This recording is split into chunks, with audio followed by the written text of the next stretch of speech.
Okay, we're joined by Cincinnati's Mason Madsen. Mason, congratulations on advancing. We'll ask the group here to use the raise hand feature in chat to get in the queue for questions, and we'll take as many as we can here in a short time. Sounds good.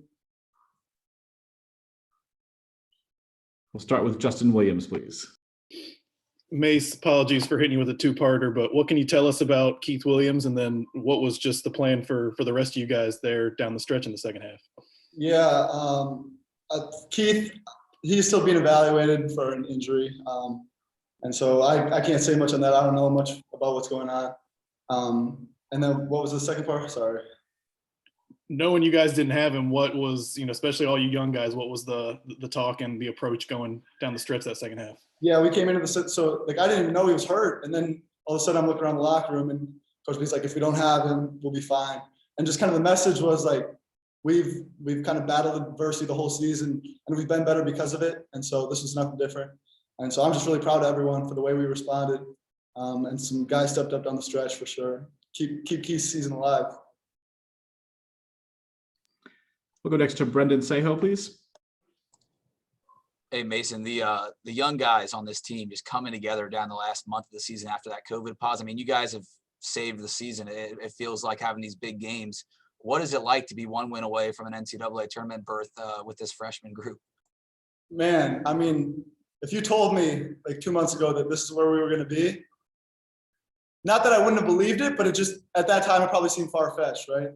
But I think like going into that pause, it was a little bit like we can't take anything for granted once we get back to playing, because I think there's a little bit of that going through the season, and it's a long season obviously for everyone. And so I think like the days go by and you just kind of like you just gloss over every day. And I think like having that break kind of refocused us on what was important, and to be able to do it with like you'd be pressed to find a closer team than we are, I think, just on and off the floor. Like it's been really fun. Next to Jeremy Rauch, please. Mason, first of all, what are your emotions like right now, and what was the celebration like inside the locker room? Yeah, I was gonna start this with like, if my answers are a little scattered, it's because my brain isn't all there right now, because we obviously just got off the floor and that was really exciting. So I don't know. For this to be the first time I do this, I'm sorry if the answers are scattered, but the locker room was crazy, really fun, obviously. But we know we have to refocus. Like we're gonna enjoy this one for the next couple hours. But obviously, being in the position we're in, there's a quick turnaround tomorrow against either Memphis or Houston, two really good teams. So We'll go next to Chad Brindell, please. Mason, take me through your emotions, both when Jeremiah came down with that offensive rebound off the free throw, and then when the ball is in the air from Tariq Gilbert right as the clock expires. Man, they're probably on two different ends of the spectrum. Like when JD got that board, obviously that's big time. Because I don't know if you guys could see it. Like I don't know what the camera was like on TV, but like they were fighting for position, because Udeze was just going back and forth because JD was trying to get the smaller guy so that he had a chance to get the rebound. And then Udeze ended up getting like on the same side as JD, and it really didn't matter because JD came away with the board anyway. So I told him like it didn't matter. That was obviously big time. And then when that shot was in there, I've had a couple of those in my career. This is obviously the biggest stage, but it's like slow motion. Like there are thoughts going through your head. Like if my season ends like this, like you don't want to go through that. And everyone from the bench said it looked good. I thought it looked good. And then obviously it came out the rim, and that was one of the better feelings I've ever felt. So Go back to Justin Williams, please. Mason, you had a couple big threes in that second half and another kind of mid-range jumper. For a freshman, are you as calm on the inside as it looks on the outside in those moments? I'd say for the most part, probably. Obviously, there's a little bit like this whole year. I don't like. There have just been parts where I'm like, I don't know if this will ever be normal to me. Just playing at the stage and like getting a police escort is crazy. Like I think about it every time. Like, wow, I don't think I'll ever get used to this. And so obviously, like on the inside, there's a little bit of me that's like, wow, I just did that. But obviously, like I've put in the work, and I've got good people around me that give me open shots. Like Dave made a big time pass in the corner, and obviously I don't get that without him making that play. So my job's pretty easy. I just catch and shoot. So for the most part. Okay, we'll take the last one from Chad Brindell, please. Mason, you started the season injured, and took a little while to get back into a flow. Take me through this kind of last 6 weeks for you, where you've gone from, a spot minute guy to a guy that leads the team in scoring in the conference semifinals. Yeah, I think like this has been one of the most trying years I've been a part of, just for many reasons, obviously. And like lots of people are going through, or everyone's going through COVID, obviously, and that makes it hard. And then to be injured was hard too. But just to get back to where I finally feel healthy, it's definitely a relief. And then just to be able to be at the stage with like the dudes I play with, and it's really an honor, to be honest. Like to be at Cincinnati, obviously just historic basketball school. So, and then like you said, like to lead the team in score, I didn't even know that was the case. Like we must have been really balanced because I only had 10, I think. So you could have brought anyone in here, to be honest. But no, it's really cool. It is really cool. Mason, thanks for giving us a few minutes. Congratulations on the win. Thank you, guys. Thanks, Mason. All right, we're joined now by Cincinnati head coach John Brannen. Coach will ask you for an opening statement, please, then we'll open up to questions. Unbelievable game. There's a reason Wichita was our champions in our league this year in the regular season. They, Isaac's done a phenomenal job, extremely well coached, really, really tough. I told our guys we're gonna have to go beat them. They don't beat themselves. That's a sign of a championship caliber team when you don't beat yourself. Other teams have to come get you. Another opportunity for our guys to handle adversity. Didn't have a top 40 score of all time in the second half. Our leader and guys stepped up. So I have to create some adversity before the game tomorrow. But I thought our guys made plays, didn't shoot free throws great down the stretch, didn't shoot the ball overall great, but made enough defensive stops and showed enough tenacity defensively to make up for that. And I could go one by one and talk about how each one of them is responsible for the success of our game today, and certainly for the last two games, because every person that's been in the game has been responsible for our success. And I'm really excited about how we've been playing, and I'm certainly excited about the challenge tomorrow. Questions, please. We'll start with Justin Williams from The Athletic. Coach, I think you're down 7 or so with about 10 minutes left. It looked at that point like you weren't going to get Keith back in the second half. What was the message, or maybe any adjustments you made in that moment? Well, so we had to start the second half with Tari at the 4, which he doesn't know any of the spots right now at that position because he's, him and Chris just platoon. So we had to, and JD doesn't really play the 3, so we had to make some adjustments in terms of what we were running, and then we decided to go back with a smaller lineup, move JD back down to the 4.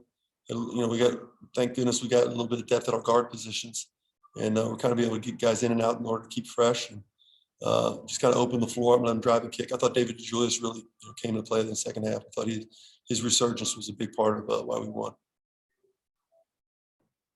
We'll go next to Brandon Seijo, please. Coach, when you look back at this and you start the season 3-7, now you're 1 win away from going to the big dance. How proud are you of these guys, especially the young group? I mean, these underclassmen have really helped you guys kind of navigate through this past month and get to this title game. What does it say about these guys, and how proud are you of this group? Well, Brandon, I usually start off talking about that. I'm over the moon proud of them. And the freshmen stepped up. I mean, it's just, you look out there, we got 3-4 freshmen at the same time during gut check time. So obviously the future is really bright here for Cincinnati basketball. I think that's what most people can take from that. But the opportunity for these seniors and for these guys to compete at this level and to play for a championship tomorrow speaks volumes of everybody in our organization. I mean, everybody, this is a locked in together, tough organization group of guys. And, as I've always said, we may not be Bearcat tough on the court yet physically, which I think we're certainly closer than maybe we even thought, but we're just as tough as anybody in the country, character-wise, and ability to fight for each other. And that's what you're seeing on the floor. We'll go to Chad Brendel for the next one, please. Coach, you had a 26-10 advantage off the bench. Just talk about how much you were able to get from David and Mason and Tari at key points. Yeah, I mean, Mason's, calling plays for himself. So I said, all right, let's do it. And he hits a pull-up jumper, fade away to the baseline, getting every loose ball. Tari just skies above everybody, gets a rebound, gets a loose ball, uses those long arms to get deflections. And David really turned it on in the second half and had 4 assists and no turnovers. So again, you play for each other. You know, our strength, and I told him this in the timeout, I said, your strength is the guy next to you. That's your strength. That's the strength of our team. You know, Mike, the strength of our team is Mike Saunders. Mike Saunders, the strength of our team is Mason Madsen. You know, Tari, the strength of our team is JD. You know, how those guys make the job easier for them, vice versa. So, I hear stuff about our identity and stuff like this. You know, we're not what we want to be yet in terms of the style of play, but we're pretty darn close. And we're also a team that shows the level of toughness day in and day out, regardless of the circumstances and regardless of the situations. Take the next one from Jeremy Rauch, please. First of all, John, I don't know if you have an update. I know you just said on the broadcast on Keith, but if Keith cannot go tomorrow, I don't know if learn is the right word, but what did you find out about this team in the second half and how they did play without Keith? Well, certainly we never want to play without Keith. But, it goes back to when David opted out, or, when somebody couldn't go, or somebody, Mike Saunders got hurt, whatever it does, I think those things have already been spoken for, really, Jeremy. You know what I mean? I think, go back to Colgate last year and come up with all the other scenarios that have happened to us over the last year and a half and how we responded, how our men have responded. And I think you saw the same thing. I think it was just a microcosm, Jeremy, of how we've responded all season. We'll go to Brent Young for the next one, please.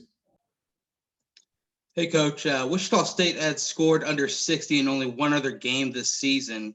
Just talk about your defense and the way you guys were able to contain Tyson Etienne. No, we got already sat on guard. Even the last play, we guarded well. I mean, guys, some of the shots they made, I got to be honest with our guys, those are shots we won. I mean, they were throwing up shots at the end of the shot clock that went in. We give them credit for making it, but we guard, we defend, and we do it in different ways. Sometimes because we're young, we have moments where we don't guard, right? Sometimes because we're young, we throw the ball away, but it's never for a lack of effort and determination. There'll be a time when we're no longer young and we won't do those things. And, maybe who knows what we'll become, but I certainly do. But that's what you see. And you see a team that's capable of defending, bought into each other. I mean, the individual defense by Mike Adams-Woods, Atari Eason, Dave DeJulius, Mason, Saunders, those guys can sit down and guard. And then they're committed to each other in terms of the rotations. And just a really together group that really shows up on the defensive side a lot. Okay, we'll take another from Justin Williams, please. First, real quick, is there anything you're able to tell us about Keith and what he's going through? I have no idea. I literally not talked to the medical staff. I went straight. We have so many protocols here after a game's over. I anticipate talking to them after when I get back to the hotel. Okay, and then just real quick, the way this, I think 9-3 since you guys came back from that layoff, you've always talked about your team's playing better as the season goes along. I know you have one, more really important game, but have you gotten this team playing the way you wanted to get them to all season?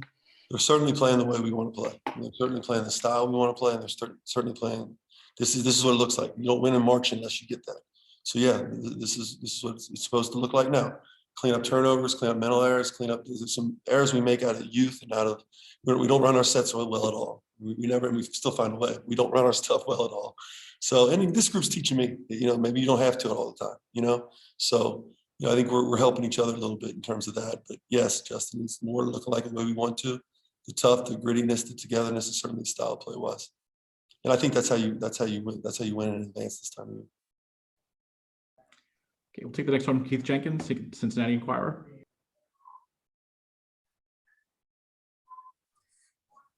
Hey, Coach, was the plan to take Tyler out? What was your plan there defensively against him? Say again, I'm sorry. What was your plan against Tyler tonight? To take him out and make someone else win the game tonight? Tyler. Etienne. Oh, Tyson. Tyson, sorry. Well, it's certainly the player of the year in the conference, Keith. Our goal was to make it difficult for him. We trapped him a lot more in the first game. So, we probably had a little more of a focus in terms of getting the ball in his hands the first game. Their role players have played so well lately. They won 8 straight. It was very difficult to say, all right, we're just going to take, Etienne out with all the other weapons on the floor. So we didn't as much say that, but certainly we had a tremendous level of a high level of alertness to where he was at all times. Okay, time for one or two more. We'll go to Chad Brendel, please.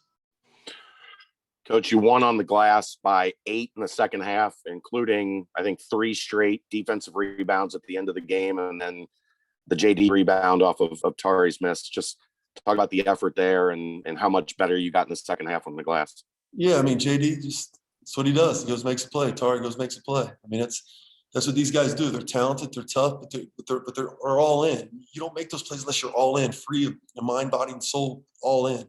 And it's really proud of the way those guys do it. And they make toughness plays. We're becoming more and more tough. You can't get to a championship game at this level without being tough. We're getting there, and a large part is our young guys.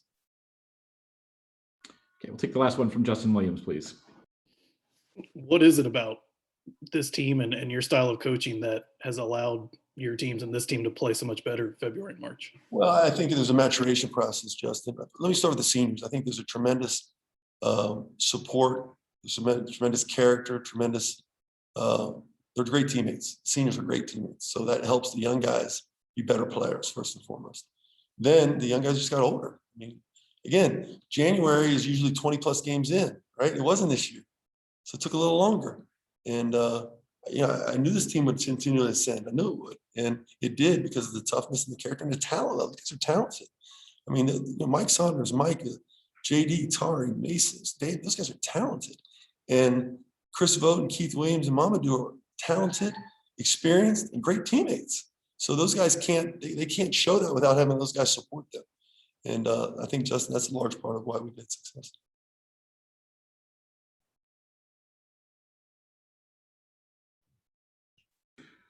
Okay, we're joined now by Wichita State head coach Isaac Brown. Coach, if we could get your initial thoughts on the game, please, and we'll open up to questions. Tough loss. Cincinnati played well. They defended at a high level. They held us under 60, I think. They did a good job. We missed some shots there at the rim that we normally make late in the game. We executed down the stretch. We just couldn't get shots to fall right there. They did a great job. I mean, they stepped up. They had some guys off the bench like Madsen. I think he scored 10 points. He made some threes. They did a good job. They executed down the stretch, and, they were better than us tonight. Okay, we'll take our first question from Taylor Eldridge, please. Yeah, Coach, and just how devastating was that? You have a good look at the end, and it goes in and out. Just what was kind of your thoughts, after that Tariq shot and how that kind of played out? Say that one more time. What was your thoughts on Tariq's shot and just how devastating that was that didn't go in? You know what? It was a three. We were hoping we could get to the rim. Mo got the rebound, and he threw it to Dexter, which took a little time, but we wanted to make sure we got it up the court. By the time we got it up the court, we couldn't get to the rim because it was a short shot clock.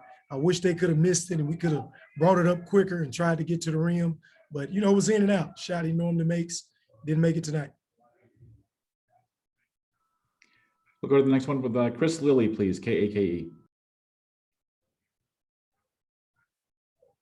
Yeah, Coach, just what was their defense able to do to kind of frustrate you guys on offense and not let you get into a rhythm, it seemed like at times? I thought they played good defense, but I thought it was more us. We missed a lot of shots at the rim. The last 3 minutes of the game, I thought we had 3 or 4 guys that had some tough layups that they didn't make. And I give them a lot of credit. They were there, they walled up, they jumped up in the air without fouling. We just didn't make the little shots at the rim tonight. I think the biggest thing in the game, though, when this is a 1-point game and you shoot 50% from the free throw line, that's the problem right there. We can talk about all the plays, but the fact that we were 6 for 12 and we lost by 1, that's the game right there. Okay, we'll go to the next one from Chris Arnold, please. Hey, Coach, how and what did you talk to your team about in the locker room after the loss, especially with the kind of run that you guys have had and then the uncertainty of what's going to happen with the NCAA tournament? You know what? I was absolutely positive with those guys. When I walked in the locker room, the first thing I said was, keep your head up. You guys have had a great season. You guys have battled. No one expected you to win the conference championship in the American League. I got a good feeling that hopefully we'll be in the NCAA tournament. We did the work we needed to do. We lost a game in the conference tournament by 1 point, but I'm so proud of you guys. Great group of guys, high character. You guys have done everything you needed to do on and off the floor, and I'm just so proud of you. Stay together, do everything you're supposed to do off the court tonight, and we'll wait for Selection Sunday. That was my speech. We'll take the next one from Jacob Albrecht, KWCH TV. Coach, do you spend time tonight? How do you process this? Are you watching and sort of rooting against any potential bid stealers, or how do you envision the next 24 or so hours for you? No, not at all. I won't be rooting against anybody. I'll be watching, the games. I'm going to go back and watch our game. I may watch that game 2 or 3 times. After a loss, it's kind of tough for me to watch college basketball. I tend to want to just go watch our games. So I'm going to focus on us. Again, we won the conference championship. We've had 4 regular season losses. This is our 5th one. We won this conference. I would think that the team that win this conference gets into the NCAA tournament. Any final questions for Coach? Okay, we'll take one more from Taylor Eldridge, please.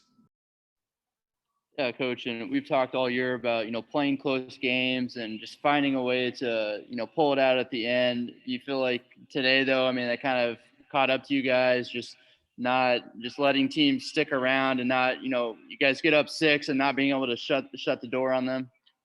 You know what? I thought we defended well in the end.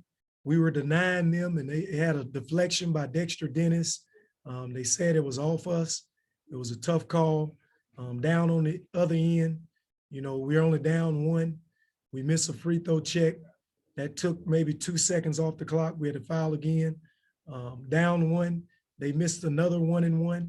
We got the rebound, but instead of getting the rebound, advancing up the court, we made 2 passes in the backcourt, and that kind of slowed us down from getting out in transition, getting to the rim. I give it all, Cincinnati, all the credit. They did a great job tonight. No reason to hang our heads. The guys battled, and we'll just sit back Sunday and, hope we win the NCAA tournament. Coach Brown, thanks for your time today. Thank you, brother. Thank you, guys. Okay, joined now by Wichita State's Tyson Etienne. We'll take questions for Tyson. Again, same thing, just raise your hand and we'll take your questions. We'll start with Chris Lilly, please. Yeah, Tyson, just how heartbreaking is it that you guys, that last shot didn't go in and that you guys were on the wrong end of one of these close games finally? It's a heartbreaker, You never want the game to come down to the last possession, but today that was a reality. And, it didn't come out with us victorious, and stuff like that happens,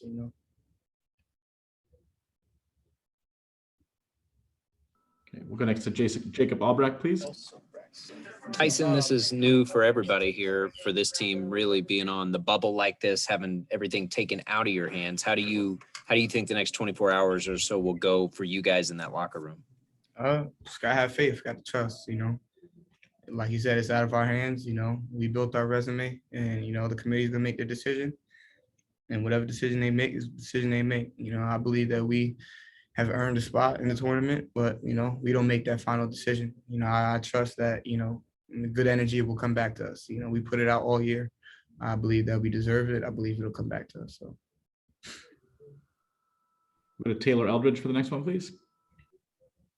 Yeah, Tyson, you guys get up 6 in the second half, and it just seemed like, mental mistakes, just little stuff here and there just kind of added up. What did it feel like where it seemed like you guys were about to put them away, and then, you let them kind of hang around? Was that kind of where the game swung?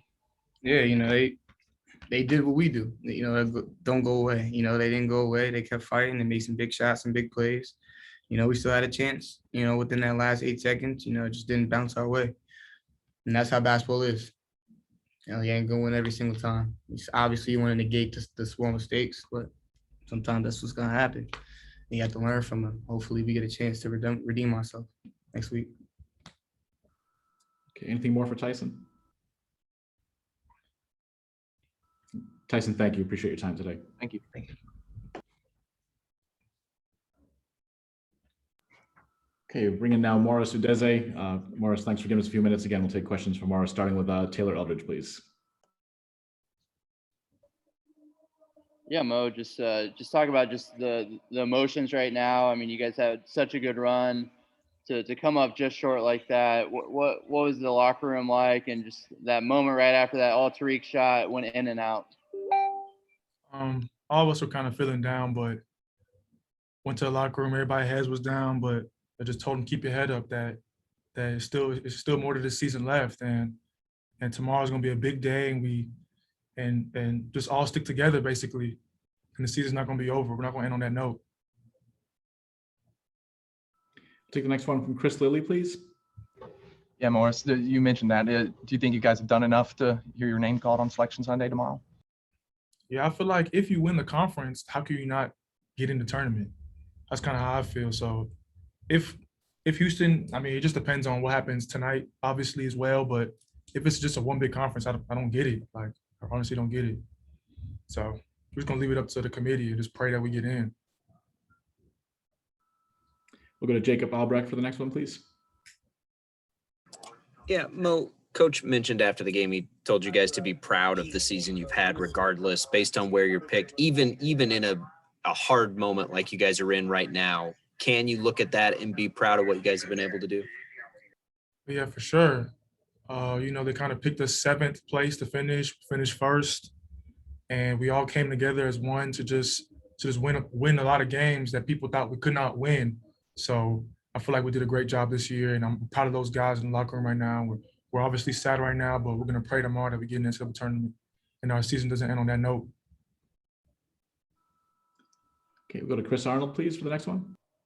Mo, with the season that you guys have had, do you feel like y'all earned the respect from everyone this year? Oh, yeah, for sure. For sure.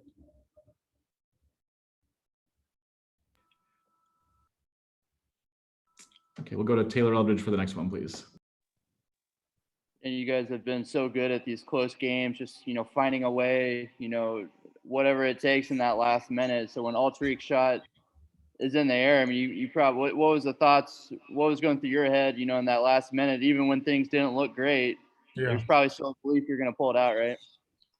Oh, yeah, I was kind of just thinking in my head, that's game. We're going to make that because we kind of go through that in practice a lot. And he makes those shots. So when it went in and out, it was just like a moment of like, I don't know. It was just a weird moment, but obviously we're just praying that we get into the tournament. But it was a really weird moment. But I just prayed it went in and didn't go in. And obviously we won a lot of close games. I think we're 10-1. Now we're 10-2 in close games, decided by like 3 points or less, something like that. So we've won the majority, but today we didn't come out with a win. So. Marshall, appreciate your time today. Thanks for joining us. Thank you, the best sir. of the way. Okay.